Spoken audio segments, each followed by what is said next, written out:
Okay, we've been asked to do this one here. This is Theta exercise 18.06, and we've been asked to express 3 as a power of 9. In other words, 3 equals some sort of power of 9. And the question is, what is that? Now, we already know, of course, the square root of 9 is 3, so we know the square root is a half. But how do we get there without just saying that's the case? Well, we do know there are laws of indices. For example, we know that a to the power of n is equal to b to the power of n times c to the power of n. And this is where, of course, these two here, b and c, are paired factors of this here. So we're simply able to take the components of this number here as factors, multiply them together, keep the powers the same, and it's still true. So, for example, we know that 9 is equal to 3 times 3. That's absolutely true. And whatever power I give this, if I give these the same power, it's still true.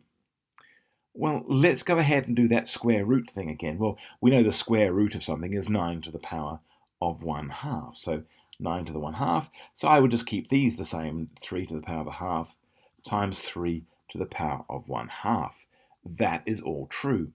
Now we can take it, of course, a step or two further, because we know that when multiplying numbers together with the same base, we can add the powers. So, for example, here we've got 3 to the power of a half plus the half.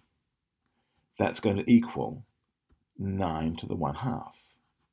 Because we keep the same base, now we're adding the powers together because the bases were multiplied.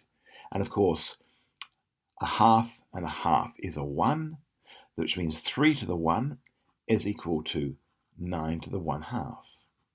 Or, just to say it more succinctly, 3 is equal to 9 to the 1/2.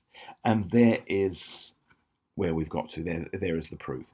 So we know that 3 is in fact equal to 9 to the half, and a half is that power. So you can manipulate this to be any powers you like, make these the same, but we're looking for two things that when added together equal a 1. That's what we're headed for, which of course is why we choose a half here, because we know a half plus a half is 1.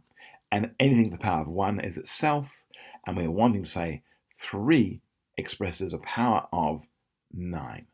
And there is the answer.